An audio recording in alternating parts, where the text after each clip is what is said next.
Hi everyone. We are hanging out on our Google Hangout. I'm Joe Yonan. I'm the travel editor of the Washington Post. And with me are Zofia Smardz, the deputy travel editor, and Anne Farrar, photo editor. And we are here to talk about what you see behind you, which is the winning photo in this year's annual Reader Travel Photo Contest. And we are going to talk about everything else that was in the section that is going to come out tomorrow for those of you who have home delivery in your Sunday pack and on the newsstand. So we also just wanted to tell you a little bit about how the contest works. We had more than 1,500 submissions. We've been doing it for 15 years, and every year we're sort of blown away by the vast differences in the photography, from places to subject matter to style, and this year was certainly no exception. So we, I think, are just going to get us some questions. We also are joined by our winning photographer who shot this gorgeous picture that you see behind us. It's Natalie Faye Green from Bethesda. Fantastic picture. And then one of our two second place winners, Kathleen Weinheimer, who shot this beauty right here, will also be joining us. But we're also happy to answer any questions that you might have. So let's see what questions we have gotten so far. You're going to have to read them to me, Joe. I can't see them. Okay. So let's see. We have from Maria de la Guardia. We have, what are the main qualities that editors look for when selecting photographs for publication? Well, that is sort of the $64,000 question, isn't it? Isn't it? So, well, I'm going to let maybe Zofia talk a little bit about that, and we can all weigh in, too.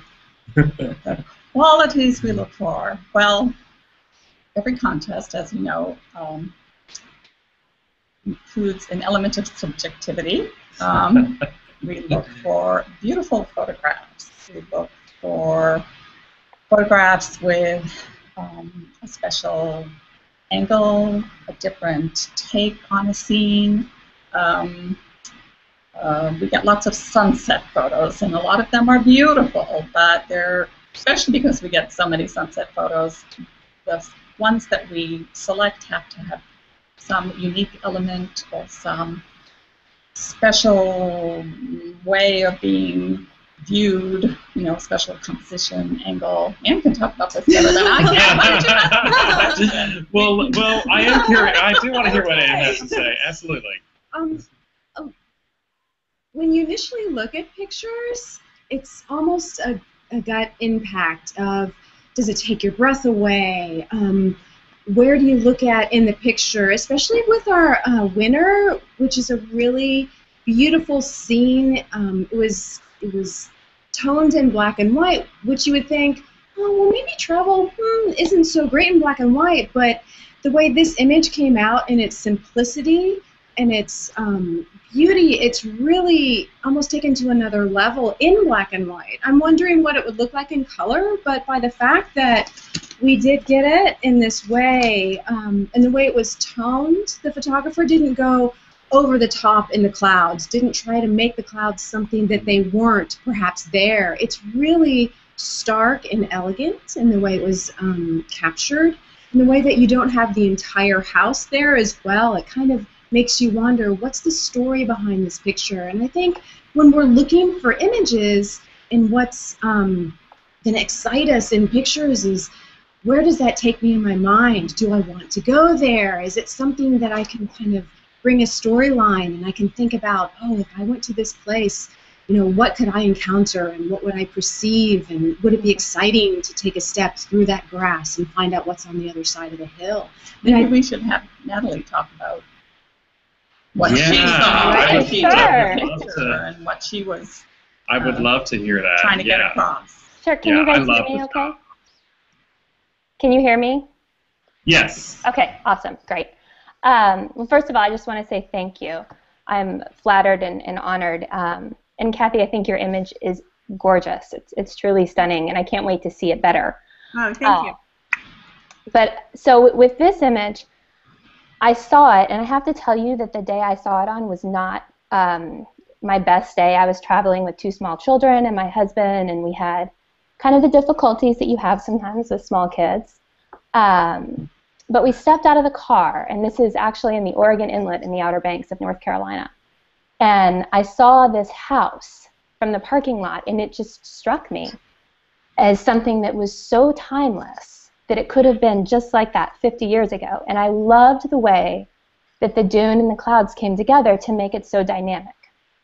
Now, my view wasn't great. I ended up having to climb up on like one of those little parking blocks. And my kids were running around. One of them was wearing a hoodie for pants. It wasn't, wasn't the best day. My husband was off trying to fish. It was cold. It was December. But this was just something that I felt like was a moment out of time. And actually, that's what I've called the image, is out of time, because I feel like it was a moment out of time. And that's one reason I chose black and white. I am primarily a black and white photographer. I love black and white because it is so timeless. And in color, the image is interesting.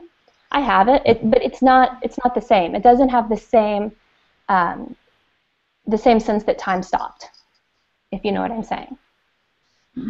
One of the things that I immediately struck me, and we talked about, I think we all of us mentioned the word Wyatt when we saw it, and imagined Christina, crawling right. that hill. And what's so interesting about that to me is that that's not a black and white painting. Right. And yet something about seeing this in black and white, I think, evoked a painterly mood more than if it had been in color, which is great. I also really love how the horizon of the dune lined up with the roof line of the house in that way that the house is just peeking over it. I thought that was maybe my favorite part to add to the mystery. Loved it.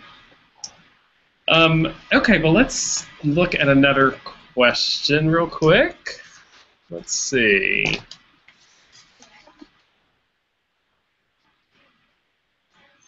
Let's take this one. This is kind of interesting. What is your stance on staged photos? Is it ever acceptable, and if so, under which circumstances? And that's an interesting question because in travel, one of the things that's easier about a lot of travel photography, I think, for people is the fact that landscapes don't necessarily move. So it's easier to shoot a vista than it is to shoot people who are unpredictable and are moving around everywhere. And certainly the photos that we get from our writers, our freelance writers, who are not really professional photographers often, but want to supply us with images from where they travel, I would say that it's much more likely that from them we'd get a decent shot of something really static than of something that has a very dynamic moving scene. But we are journalists, so we don't want things to be set up staged in terms of faked at all. But there's also a difference between staged and a portrait. So, and we did have some really beautiful portraits that we liked. Can I just say, last year's winner was a fantastic portrait of a young African native girl in Namibia, I believe it was. And it was staged in the sense that the photographer was with a group of photographers who went to this village where the villagers do actually pose for photographs. But we thought the quality of the photograph was so exceptional and so beautifully done that it still won the contest.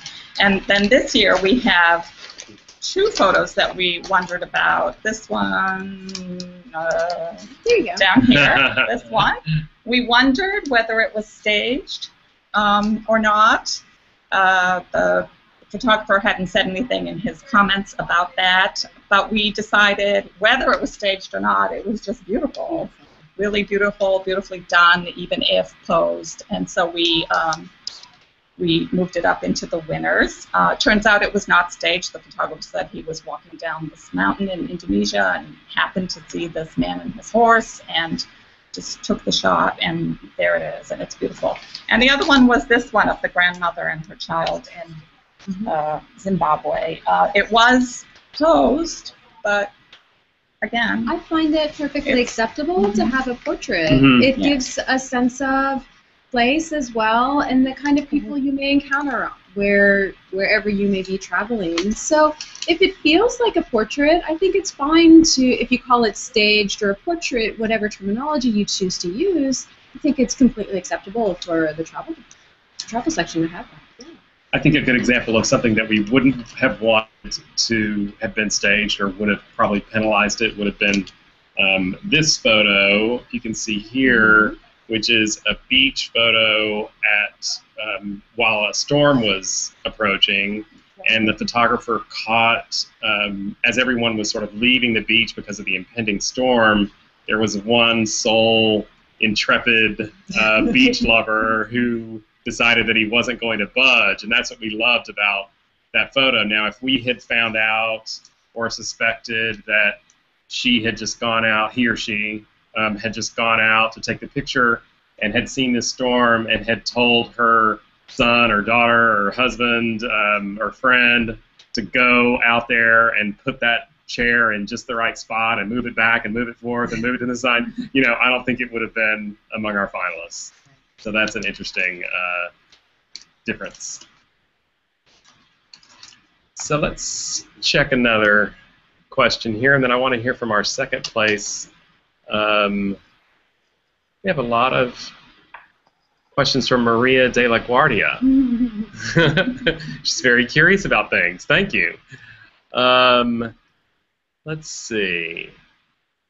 How about this? What defines travel photography compared to other themes, categories, other styles of photography? I think that's an excellent question. We actually found ourselves very frequently in the narrowing down of the photographs saying, I love that, but is it a travel photo?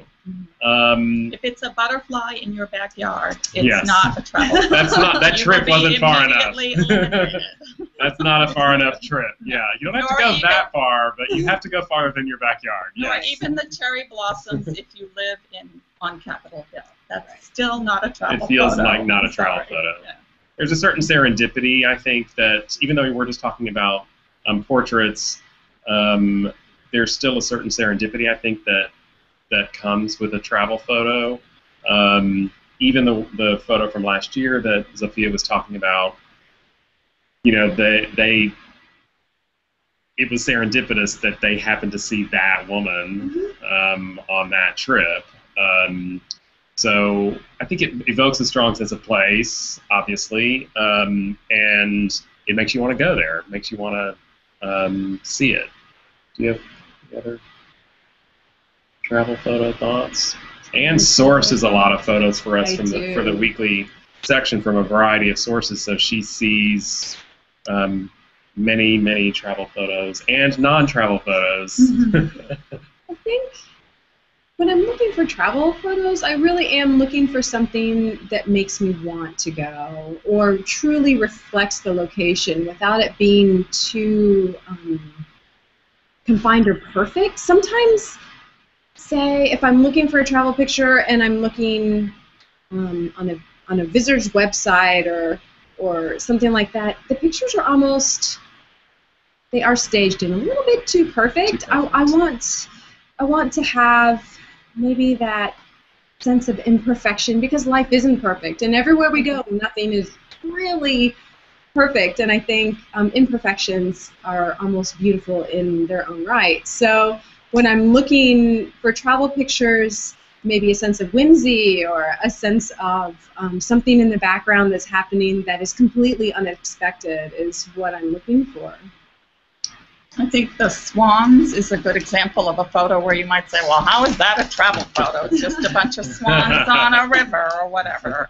But but it's a site you'll only see in that place, or maybe a handful of places around the world, and it's almost abstract. And the composition of the picture is quite beautiful. It's almost like a painting. I would completely put that on my wall. It's a really gorgeous image that you don't see very often, and I think it struck us as unexpected and different. And speaking of paintings. Yeah, speaking of paintings, let's not waste any more time. Right. Look at that. That is just so gorgeous. That is one of our 2 second place winners. And Kathleen is here to talk to us a little bit about it. I want to hear more about this place. Kathleen, I understand that these trees are pretty dramatic there, but also, of course, want to hear more about how you got the shot. Well, basically, I was on a photo workshop, and one of the nice things about that is you get to go places earlier than things would be open, because there's a gate, a couple of miles at the entrance to this area, so we had to wait for the gate to be open. So because we were in the workshop, they opened it up a little bit early for us so we could get there before dawn. And so after we walked there, as I said, just about everybody in the group decided to stop right there at the first set of trees and start setting up and taking pictures. And I kind of went, I don't want to do that. Everybody's taking the same picture. So I walked all the way to the end of the beach and caught that beautiful picture. And the one thing about it is that there's a lot of trees that are now been bowled over and they're lying down. It's because of the erosion and the storms that have been coming in. And before long, there probably won't be any more trees after a couple of more heavy storms on the coast. So it's a once-in-a-lifetime thing for me. I'd love to go back and try to take it at high tide when the trees would be in the water rather than the tides coming in. But the sunrise there, I mean, I'm from Virginia Beach, so I love the ocean. I don't like getting up that early, but yeah, it was well worth it, I think. So, but Kathleen, when you said you want to go back, do you think you could find those trees again? It would be. I'm just wondering if it would be interesting for you to try to capture that same scene. I tried. Erosion or tide and. Yeah, we went back a couple of days later after the workshop was over with, and we got them to get permission to open up the gate early, so we were there before sunrise. And I took my husband and the workshop photographer lead to the exact same spot. The tides were different, the sun was different, the clouds was different. It just didn't have the same, look as it did before. So I mean, every time it'll look different. So, and that's one of the nice things about it. Every time you'll go there, you will get a different picture. So. Wow! You captured this one. Yes, yeah. Thank you very much. I appreciate it. And that's something about travel photography that's great. If you take that extra step, like you did, or you go those extra 20 feet or turn left instead of right, and you're going to find a totally different picture than someone else out there and something very unexpected. Also, sense of time. When you're out there in the morning taking pictures, yes, you're a little sleepy, but the light is really glorious. And you'll notice in lots of travel photography and pictures, especially in this contest, the light is just amazing because people like you were up at 5 a.m. and taking that extra walk in order to find the light and capture it perfectly. Yeah, and the one thing about me is I tend to be a butterfly. I just don't like to stay in one spot because there's too many beautiful things to take pictures of, and so I just kind of roam around taking all sorts of pictures and everything. And so every once in a while I get something good, and thank you very much for. You sure landed in the right spot this time. If that's not the most beautiful analogy for travel photography that I've ever heard, the idea of a butterfly with a camera going around, I love it. I love it. And I think with that, we're gonna say goodbye and thank you all for joining us for our hangout. Okay, thank you.